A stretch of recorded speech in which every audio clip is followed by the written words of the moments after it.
Hari Om and welcome, and we continue reading our Yoga Chudamani Upanishads, the crown jewel of yoga, and we're on the mantra 52, practice of Kechari or Kechari Mudra. Whichever you prefer, Kechari or Kechari, emphasis. Sanskrit. Kapala kuhare jivha pravishta viparitagan. Bruvoch untargata drishti mudra bhavati kechari. Translation is, when the tongue is folded back and entered into the cavity of the head, and the sides is fixed in between the eyebrows, that is Kechari Mudra. So showing the picture how it's performed. So you just basically take your tongue and put it as back as you can into towards the roof. So we're not just putting it just the back, but we're also kind of trying to push towards the roof. So I've been taught to perform easy variation. We just put it towards the roof of your mouth. So if you're beginner, you're trying to practice this, and you kind of aiming towards where the palate of your, the roof of your mouth becomes soft. So if you push it a little bit, when it becomes actually like a cavity, like a roof getting higher back, that's where you have this soft part. You can check with the tongue, with your finger. We have this harder part, which is a little bit concave like that, and then it's become deeper up, a soft part, palate. Eventually, you are aiming to push it more back towards the throat, the top of the throat, and it's interesting that eventually the full extent of this Kechari will be that your tongue actually going into the nose cavities back, towards the nostrils. And some people, if you've seen it before, some people tend to cut the tongue in two. So I don't know if it's some kind of cultic things that people do, but from a yogic perspective, if people do that, they cut the tip of your tongue into two, and then you have two ends, which can be then go through the nostril cavities. But you have to have an exceptionally long tongue, and also the connection of your tongue in your mouth. But base of the mouth, we have these muscles, these tendons that connected it. So sometimes even people still do, they cut it.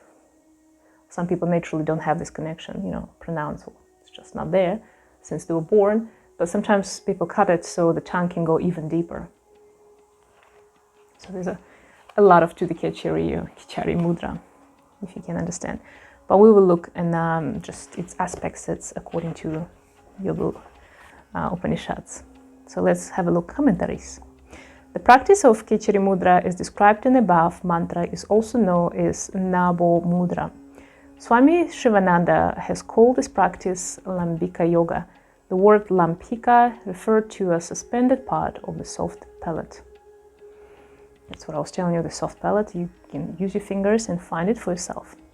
There are two forms of Kechari Mudra, Raja Yoga and Hatha Yoga. The Raja Yoga form is the easiest and can be performed by anyone. I think that's what I was to explain you. Then the tip of the tongue is inserted into the nasal orifice at the back of the throat, if possible. Yeah? The position of the tongue should be maintained for as long as comfortable. At first, it will be necessary to release the tongue every now and then to relax it and then resume the mantra. With practice, however, the tongue will automatically ascend it into the sinuses and stimulate vital nerve centers in the brain. So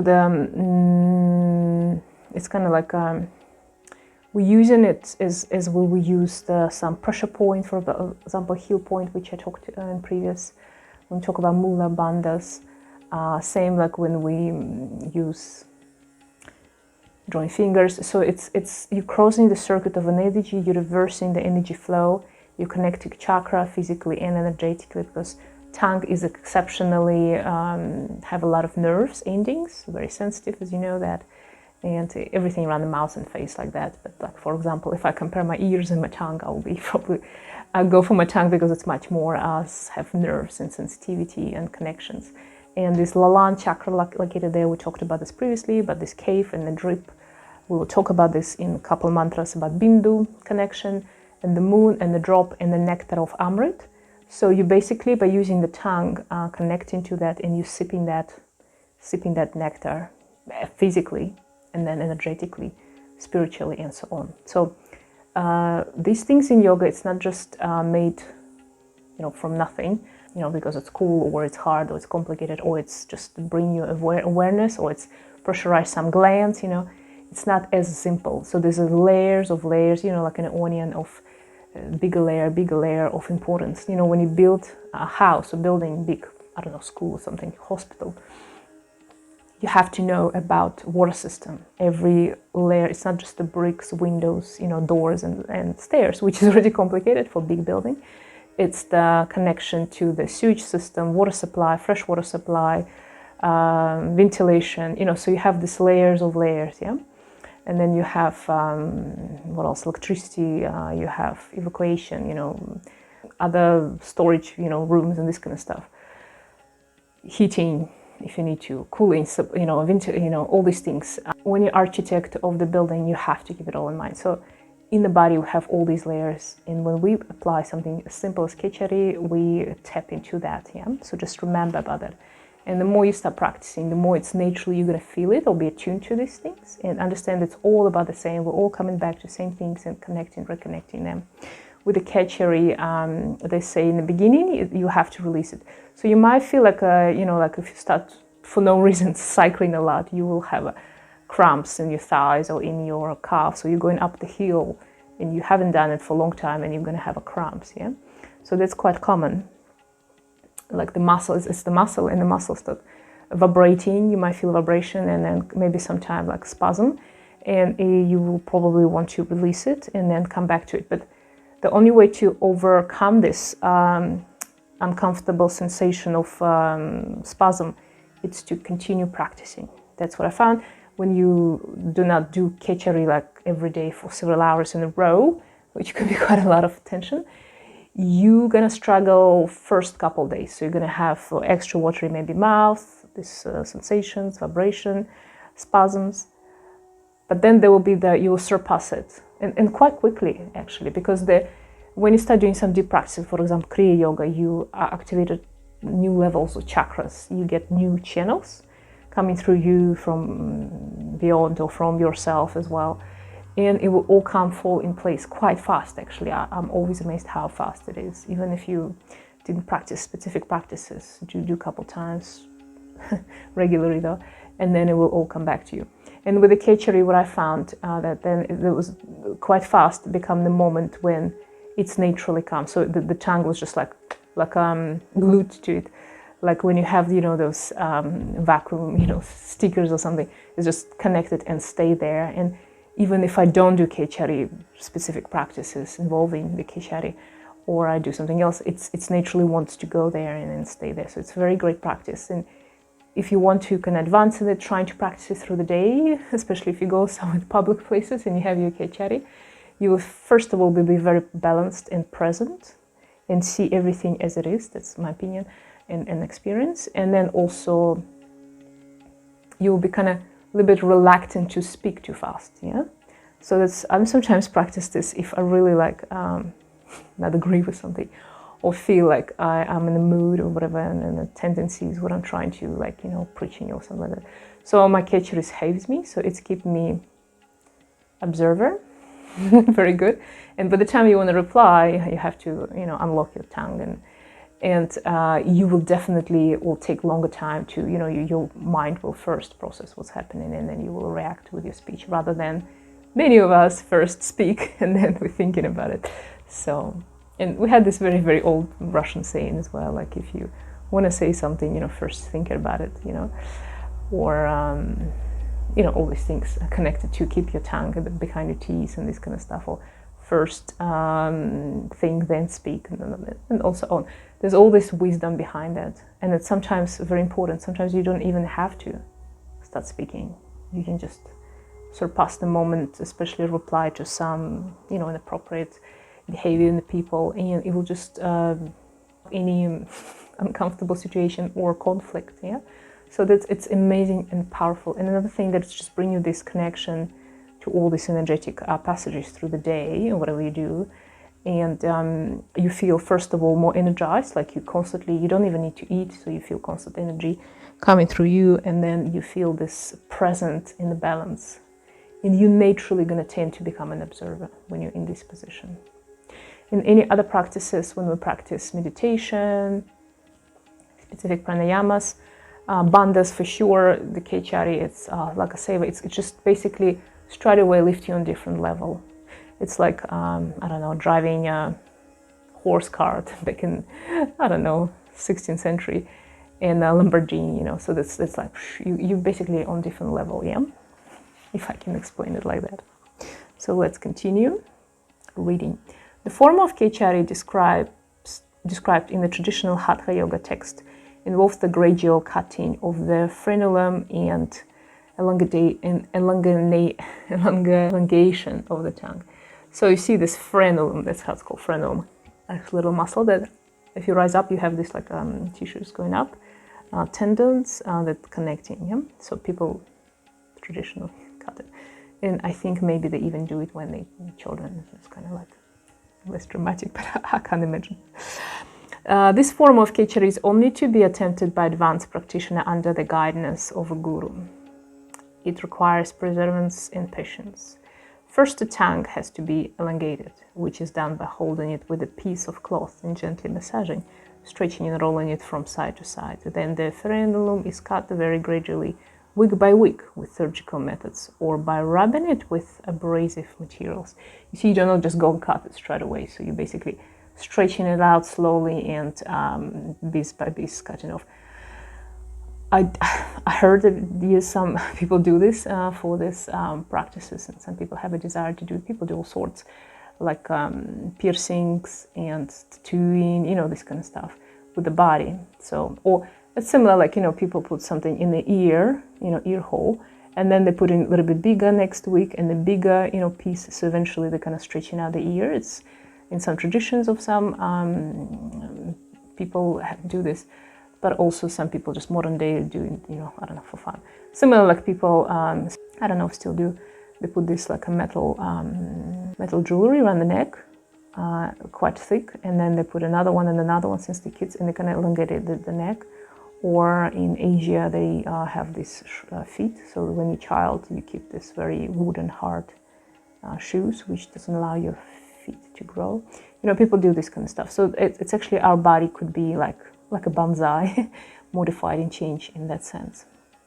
With the tongue, I told you, so it's not like you just go in there and cut it off, but you kind of practice. But I can tell you, if you're practicing Kechari through your, you know, daily yoga practice, it will get extended. So the tongue, as I said here, it is the muscle, and all the ligaments, tissue, they will adjust to that. So if you're constantly reaching back, trying to extend it, elongate it, you will eventually get there without even cutting it, I believe.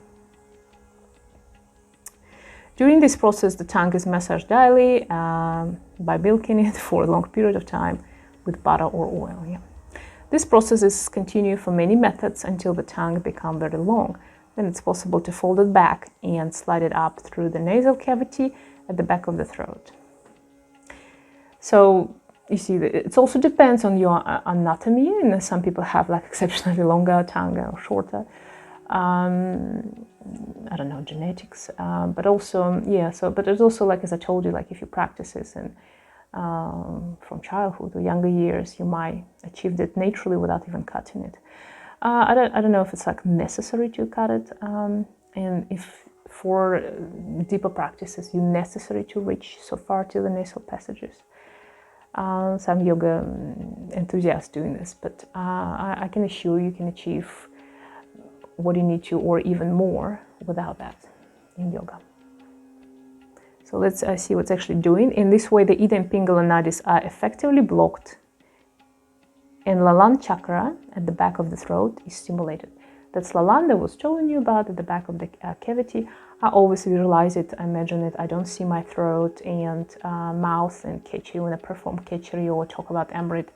I do not see it as a physical, biological, you know, in this realm. I always see it in a kind of mystical, spiritual realm. So I see the cave, I can feel the cave, I can tap into the cold, warm, a little bit slimy back of my throat, and I feel it's this back of the cave when it's a little bit slimy from the algae growing in the dark. And I can hear this echo of the drop from my Bindu when it's reached till this pond. And that's where this Lalan, it's a little bit shiny, kind of looking like a little lotus flower there for me. So for me, that's in this realm. So you can, through your practice, see it's a little bit differently. You can also like experience it on your other aspects, other levels. There is a close relationship between Lalan and Bindu Visagara at the top back of the head. So the Bindu, you know, this way I have my ponytail today. So this another point. It's not like a chakra specifically, but it's like a special point. And I'm really amazed about the Bindu and all the practices. There's a specific like branch of yoga dedicated to practices with Bindu, and they're super powerful. And the Bindu, it's like this place where you kind of like, if you visualize, I don't know if you've seen movie Matrix, when there's Neo had this connection at the back, it was quite low there in the back of your head. But we have this point, and if you looked at a baby, newborn baby or tiny baby, just a couple of weeks old head, you see this like a swirl of the hair. So it's coming actually from the Bindu point, yeah? Because we have like a crown of the hair, you see this point, and eventually it becomes soft if you do a lot of energetic practices. You also have this swirl where it's come from, and this is a very specific, like a connection with your ancestors and universe point. And essentially this kind of like, there's an invisible for us, but fell through like a tube that going through towards the heavens or whatever you call it, that connect us to our ancestors and where we come from. And when people describe near-death experience, they are describing the feeling this connection, and they saying that they had to kind of like, they kind of shrink into a very small point, and they going through this tube, and they feel it as they're going through the corridor with the light at the end, and it's very bright, narrow corridor. Some people if you listen, there's thousands of people, or even millions of people describing near-death experience, this kind of stuff, and they all talking about basically the same stuff. And it's funny because some of these people never done yoga, never read this, never heard about Bindu, and we who study yoga and are looking through that is just described one-to-one what we find in a text. So think about this, and it's different conversation. We're going to talk about Bindu in the future, but I'm amazed by the topic, and it's we're all walking on this earth, and we're all connected through this tube pipe with our ancestors. And if you remember the movie Matrix, it's kind of like depicted them all as a little bit more in a different way. So think about this in a little bit more on deeper level. So there's a much more, how to say, not like a proof, but connection in what we do, what our traditions and what ancestors do, what people describe, what the medical body, what's happened there, what the doctors pointed out. It's all connected. And if you are practicing yoga and reading text and understand chakras, how working, these walls of not understanding or surprises disappearing for you. So it's become everything getting clearer and clearer and clearer. It's amazing. Stimulation of Lalana causes the nectar or ambrosial fluid to drip down from Bindu to permeate the entire body. So that's how they explain it here, and as I've been taught, and when you do some kriyas, I understand it as you sip in it. So instead of it's going kind of surpass through the cave down into the Manipura and burn down, it's catched by your tongue, and you basically sip it back, absorb it through your body. So that's how you kind of drip in it and redirect it to Lalan. That's how I feel it. Maybe it's not correct, but that's my personal perspective. That's why you're watching me. And when the tongue is fully elongated, which may take many years, the tip reaches the eyebrow center, internally activating Ajna chakra.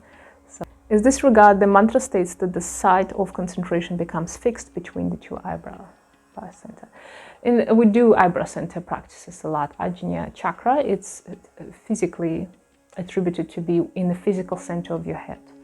So again, my chakra course, we just do a lot of practices. We talk about it, we're trying to feel it. This is one of the hardest chakra to feel. Sometimes impossible for some people, very hard. So you have to feel the physical center of your head. So if you just right now close your eyes and trying to feel the center of your head. What is it? Is it between eyebrows? No, it's not. Eyebrow center, it's kind of like, it's a brahmadi, it's a connection and entry point. It's within, just up above your nose? No.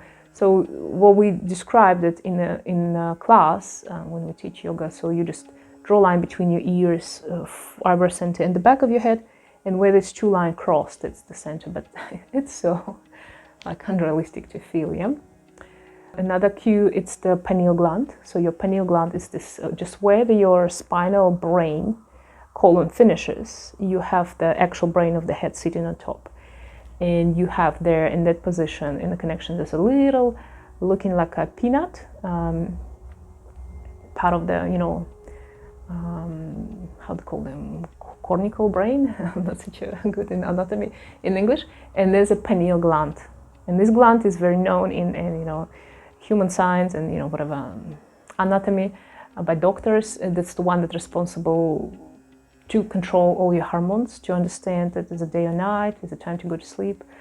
It's the one which, if you're affecting somehow, you're going to have unimaginable experience, or opposite. You can actually even kill the person from overexhaustion. Like people, if you don't go to sleep or you overstimulated with the lights, artificial lights, they're totally screwing up this, and it's very harmful.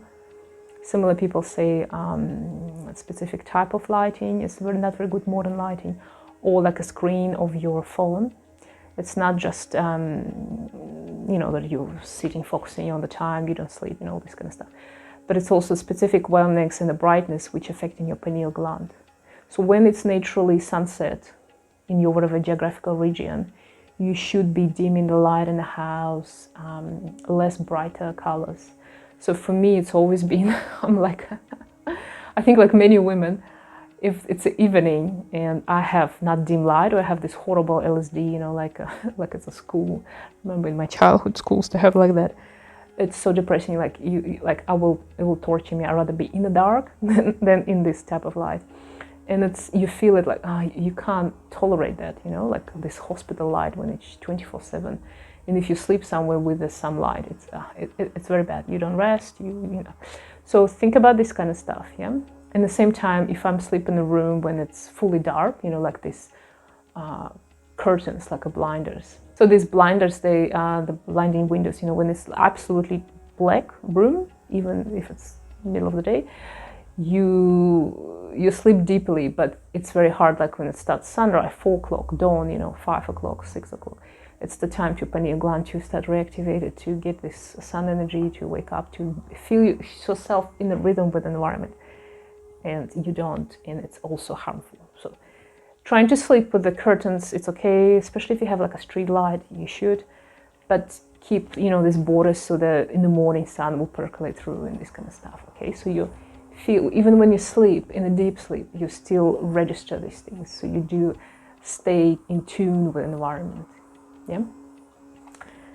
All right, so maybe talk too much about it, but it's very important things to discuss. Ajna chakra referred to in many traditions as a mythological third eye located midway between the two eyebrows. Yeah? And that's why I say it's quite hard to feel it. Yeah, you need to be quite a mastery. The two physical eye gaze outwards at the manifest world and associated with the vision of duality, whereas the third eye gaze inwards at the unmanifest dimension and is responsible for the vision of unity, the cosmic or universal vision which transcends duality. This is very beautiful. So you have these two eyes and they are your duality. And you have this third eye, which some people think is the third eye, so it's kind of, you're looking through outwards, but it's actually directed inwards, as you can hear from this text, and you will figure out from your practices. So this third eye will open up your intuition. You can foresee future, see the past, know what's happened. You can read information without, you can know, so it's a knower, the one who activated third eye. So that's what they say, and it's only because you can see inwards. Yeah.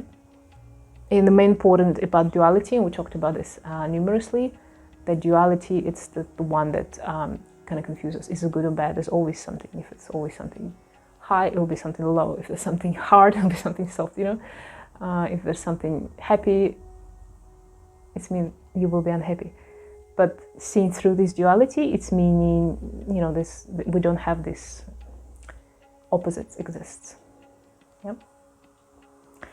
Everything is one, and one is in everything. That's how kind of like another way he can explain that. The third eye is associated with meditation and direct experience relating to the underlying nature of unconscious energy and existence. In the final stage of Kechari Mudra, the tip of the tongue reaches Ajna chakra and the sight becomes fixed on the internal dimension revealed by the third eye, also known as Divya Chakshu, the divine eye, or Jnana Chakshu, the eye of knowledge. Jnana, it's the knowledge. Divya, it's divine, and the eye, Chakshu, in this sense. So I don't know if I should add anything else about that. It's a quite deep, important topic, and unlimited information and knowledge. And the best way to find out about that is to start practicing your Kechari. Start right now. Hari Om.